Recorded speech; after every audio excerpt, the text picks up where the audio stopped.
Hello everyone.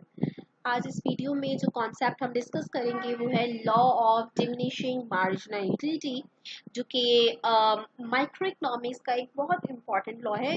Basically economics का एक बहुत इम्पॉर्टेंट लॉ समझा जाता है, क्योंकि हम एक कंज्यूमर थ्योरी जो है उसकी हम सीरीज लेकर चल रहे हैं।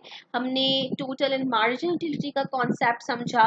उसके बाद हमने समझा कि कार्डिनल और ऑर्डिनल अप्रोच का आपस में क्या डिफरेंस है।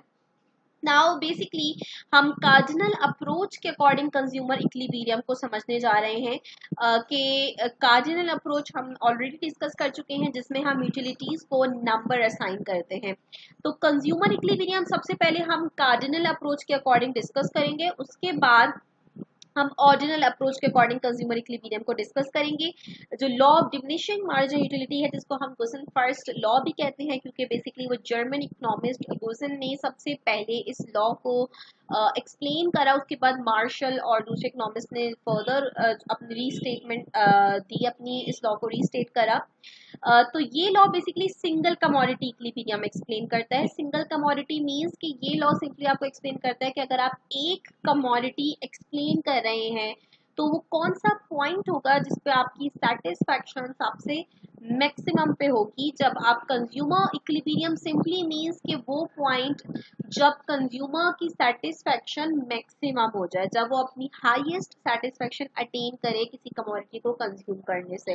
तो ये सिंगल कमोडिटी इक्विलिब्रियम है हमारा, जो law of diminishing marginal utility explain करता है। अगर हम स्टेटमेंट देखें law of diminishing marginal utility की, तो हमारे पास स्टेटमेंट है इसकी कि as a consumer consumes more and more units of a specific commodity, the utility from the successive units goes on diminishing. बहुत इजी एक आपका ह्यूमन बिहेवियर एक्सप्लेन करता है ये law of diminishing marginal utility, कि जब कंज्यूमर किसी commodity के यूनिट्स को कंज्यूम करता है तो हर एडिशनल यूनिट पे, ठीक है, हर एडिशनल यूनिट पे, ईच सक्सेसिव यूनिट्स पे जो उसको एडिशनल यूटिलिटी मिल रही है, which is nothing but marginal utility, it goes on diminishing. चले इसको एक एग्जाम्पल की हेल्प से समझते हैं तो ये और ज्यादा इजी हो जाएगी। हम हमेशा इसकी एक ही एग्जाम्पल लेते हैं ग्लास ऑफ वाटर से, but let's change the example. Let's suppose कि आपको मिठाई का बहुत ज्यादा शौक है, ठीक है। तो आप देखते हैं कि भाई आपके फ्रिज में ना एक गुलाब, आपके फ्रिज में एक मिठाई का डिब्बा रखा हुआ है गुलाब जामुन का, और आपको गुलाब जामुन बहुत पसंद है। तो आपने क्या किया कि भाई पहली गुलाब जामुन उठाई और कंज्यूम करी, आपको फोर्स उससे कुछ यूटिलिटी मिली, ठीक है। उसके बाद आपने जब सेकंड यूनिट उसका कंज्यूम करा, दूसरी गुलाब जामुन खाई, तो भी आपकी टोटल यूटिलिटी तो इंक्रीज हो रही है। We have already discuss the concept of total and marginal utility. तो टोटल यूटिलिटी तो आपकी इंक्रीज हुई, आपको कुछ ना कुछ सेटिस्फेक्शन तो मिली। लेकिन अगर हम बात करें कि जो एडिशनल आपने एक और मिठाई खाई, इससे आपको एडिशनल कितनी यूटिलिटी मिली, तो वो कॉन्सेप्ट आपका क्या कौन बताएगा, मार्जिनल यूटिलिटी का। तो अगर आप कंपेयर करेंगे कि आपको पहली गुलाब जामुन खाने से कितनी यूटिलिटी मिली और दूसरी गुलाब जामुन खाने से कितनी यूटिलिटी मिली, तो आपको कंपैरेटिवली ये लॉ बताता है कि दूसरी दफा जब आपने गुलाब जामुन खाई तो आपकी किसी हद तक सेटिस्फेक्शन क्योंकि हो चुकी थी पूरी, तो आपको उससे सेटिस्फेक्शन तो मिली, आपको अच्छा तो फील हुआ क्योंकि आपको बहुत पसंद है गुलाब जामुन। लेकिन आपको उतनी सेटिस्फेक्शन नहीं मिली जितनी आपको फर्स्ट यूनिट से मिली थी, ठीक है। क्योंकि अब आपको जो ख्वाहिश थी आपकी, जो आपकी उसको खाने की, वो किसी हद तक पूरी हो चुकी थी। तो दूसरी खाने से आपको सेटिस्फेक्शन तो मिली, लेकिन पहली के मुकाबले में कम मिली। उसके बाद आपने तीसरी खाई, आपको पसंद बहुत है, आपने तीसरी खाई, चौथी खाई, पांचवी खाई। पांचवी जब आपने गुलाब जामुन खाई तो आपकी टोटल यूटिलिटी तो में कोई चेंज नहीं आया, आपको कोई एडिशनल सेटिस्फेक्शन नहीं मिली, आपको कोई एडिशनल सेटिस्फेक्शन नहीं मिल रही है, क्योंकि अब आप उस चीज से, अब आपका एक तरह से आप कह लें कि दिल भर गया है, ठीक है। अब आपको जितनी सेटिस्फेक्शन मिल रही थी, अब मजीद आपको कोई आपकी ख्वाहिश नहीं है, मजीद आपका दिल नहीं चाह रहा कि आप जो है वो मिठाई खाएं, क्योंकि आपकी जो ख्वाहिश थी उसको कंज्यूम करने की, वो बिल्कुल खत्म हो गई है। अब फॉर एग्जाम्पल कोई जबरदस्ती, ठीक है, कोई जबरदस्ती आपको अगर सिक्स भी बोलता है कि भाई 6 यूनिट भी आप इसकी कंज्यूम कर लें, तो आप तो 6 यूनिट कंज्यूम करेंगे जब आपकी कोई ख्वाहिश नहीं है, आपका बिल्कुल दिल नहीं कर रहा, और जबरदस्ती अगर आप खाएंगे तो आप इसको इस तरह समझ सकते हैं कि जो आपको उससे एडिशनल जो सेटिस्फेक्शन है वो मिलेगी नहीं, बल्कि आपकी सेटिस्फेक्शन कम हो जाएगी, जिसको हम डिसयूटिलिटी भी कह रहे होते हैं। बेसिकली इसको आप इजी सेंस वर्ड में ऐसे समझ सकते हैं कि हो सकता है कि अगर आप एडिशनल किसी कमोडिटी के यूनिट कंज्यूम करें तो आपको वोमिट हो जाए, ठीक है, आपकी तबीयत खराब हो जाए, तो आपको अच्छा फील होने के बजाय बुरा फील हो रहा है, आपकी सेटिस्फेक्शन इंक्रीज होने के बजाय डिक्रीज हो रही है, जिसको ये लॉ बोलता है कि आपकी मार्जिनल यूटिलिटी नेगेटिव हो गई, ठीक है।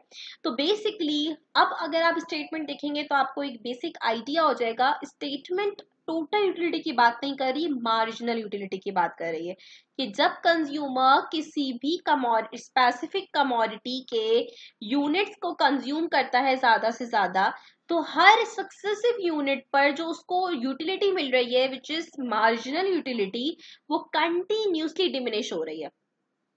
और ये टेबल इसी आइडिया को सिंपली डिपिक्ट कर रहा है कि पहले उसको फर्स्ट यूनिट से यूटिलिटी मिली 20, सेकेंड से 15 which is less than of course 20, then 10, then 5, continuously diminish हो रही है, और एक पॉइंट पे आके जीरो हो गई उसकी additional utility, marginal utility means अब उसकी कोई ख्वाहिश नहीं है, उसको कोई सेटिस्फेक्शन नहीं मिल रही। और अगर उस इस पॉइंट के बाद मजीद अगर वो कोई उस कमोडिटी की यूनिट कंज्यूम करेगा तो उसको डिस यूटिलिटी, उसकी सेटिस्फेक्शन कम हो जाएगी। ये एक बेसिक आइडिया इस लॉ का। अब इस लॉ के थ्रू हम अपने टोटल यूटिलिटी और मार्जिनल यूटिलिटी का ग्राफ भी प्लॉट करके देखते हैं। अब हम क्या कर रहे हैं, बेसिकली हमने एक ग्राफ प्लॉट किया जिसमें हमने हॉरिजॉन्टल एक्सिस पे यूनिट्स ऑफ कमोडिटी लिए कि हम कमोडिटी के कितने यूनिट्स कंज्यूम कर रहे हैं, क्योंकि हमने अपनी एग्जांपल में 6 यूनिट तक की एग्जांपल ली थी, तो हमने उसी के अकॉर्डिंगली अपने ग्राफ में प्लॉट किया। वर्टिकल एक्सिस पे इट्स योर चॉइस कि आप टोटल और मार्जिनल यूटिलिटी की अगर रिक्वायरमेंट है कि अलग अलग ग्राफ में आपने प्लॉट करना है, तो आप टोटल यूटिलिटी का ग्राफ डिफरेंट प्लॉट कर सकते हैं, उसको बिल्कुल सेपरेट प्लॉट करें, और मार्जिनल यूटिलिटी का ग्राफ बिल्कुल सेपरेट प्लॉट करें।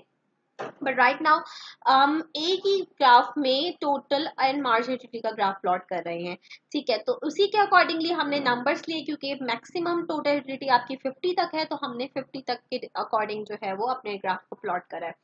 तो सबसे पहले तो टोटल यूटिलिटी का ग्राफ प्लॉट करते हैं। वेरी सिंपल है, मैं ये चाह रही हूँ कि आप लोगों को साथ साथ लेकर चलूँ ताकि आप लोग देख सकें कैसे हमने प्लॉट करना है। तो फर्स्ट यूनिट जब कमोडिटी का कंज्यूम करा तो जो टोटल यूटिलिटी मिली वो मिली हमें 20 की, ठीक है। सेकेंड यूनिट को कंज्यूम करने से जो टोटल यूटिलिटी हमारी हुई वो हो गई 35, it is in between 30 and 40, ठीक है। अगर प्रॉपर ग्राफ प्लॉट करना है तो बिल्कुल प्रॉपर हम प्लॉट कर रहे हैं ताकि किसी तरह की कोई कंफ्यूजन ना रहे। देन थर्ड यूनिट से आपको 45 मिली,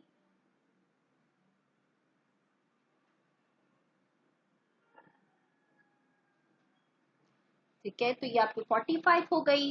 इसी तरह सो ऑन आपको फोर्थ से 50 मिली। तो इस तरह हमने इसके सारे पॉइंट्स को प्लॉट कर लेना है।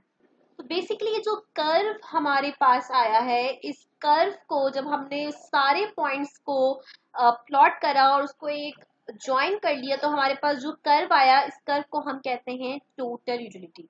तो टोटल यूटिलिटी बेसिकली इंक्रीज तो हो रही है, लेकिन किस रेट से इंक्रीज हो रही है? डिक्रीजिंग रेट से, क्योंकि basically total utility decreasing rate से इंक्रीज होने का मतलब क्या है कि जो मार्जिनल यूटिलिटी है, जो कि बेसिकली स्लोप है इसका, वो कंटिन्यूसली डिक्रीज हो रहा है। तो अगर आप मार्जिनल यूटिलिटी का ग्राफ प्लॉट करेंगे तो बहुत इजी है। फर्स्ट पे आपको 20 मिली additional, second glass of water से आपको 15 मिली, ठीक है। देन आपको जो है वो थर्ड, जो भी हम थर्ड यूनिट जब कंज्यूम करा, जो भी हम एग्जांपल ले रहे हैं, थर्ड यूनिट कंज्यूम करने से हमें 10 मिली, देन 5, और उसके बाद फिर 0, और एक पॉइंट पे आके आपने इसका नेगेटिव पोर्शन भी आप प्लॉट कर लें। कि आपको 6 पे -5 पे आप आ गए, इट मीन्स कि आपको एक डिस यूटिलिटी मिल रही है। जब आप इन सारे पॉइंट्स को ज्वाइन करेंगे तो आपके पास एक डाउनवर्ड स्लोपिंग लाइन आएगी। इस तरह की एक आपके पास डाउनवर्ड स्लोपिंग लाइन आएगी मार्जिनल यूटिलिटी की, जो सिंपली आपको वही same concept law of diminishing marginal utility का डिपिक्ट कर रही है कि जैसे जैसे कंज्यूमर किसी भी पर्टिकुलर कमोडिटी के यूनिट्स कंज्यूम करता है तो हर एडिशनल यूनिट से जो उसको सेटिस्फैक्शन मिलती है एडिशनल, वो कंटिन्यूसली डिमिनिश होती रहती है। तो ये बेसिकली कंज्यूमर बिहेवियर है जो ये लॉ हमें एक्सप्लेन करता है। उम्मीद है कि आपको ये वीडियो के थ्रू लॉ ऑफ डीएमयू अच्छे से समझ में आ गया होगा और आपको ये पॉइंट भी समझ में आ गया कि कंज्यूमर की सेटिस्फैक्शन कहाँ मैक्सिमाइज होती है, जब उसकी मार्जिन यूटिलिटी जिस पॉइंट पे जीरो हो रही है, इट मींस यहाँ पे कंज्यूमर अपनी मैक्सिमम सेटिस्फैक्शन अटेन कर रहा है। मजीद अगर कोई स्पेसिफिक हमने यूनिट कंज्यूम करा तो उससे हमारी सेटिस्फैक्शन क्या हो जाएगी, डिक्रीज हो जाएगी, टोटल यूटिलिटी डिक्रीज होगी। तो मैक्सिमम सेटिस्फैक्शन आपको इस पॉइंट पे जो है वो आप अवेल कर रहे हैं। तो यही कंज्यूमर इक्विलिब्रियम का पॉइंट भी है।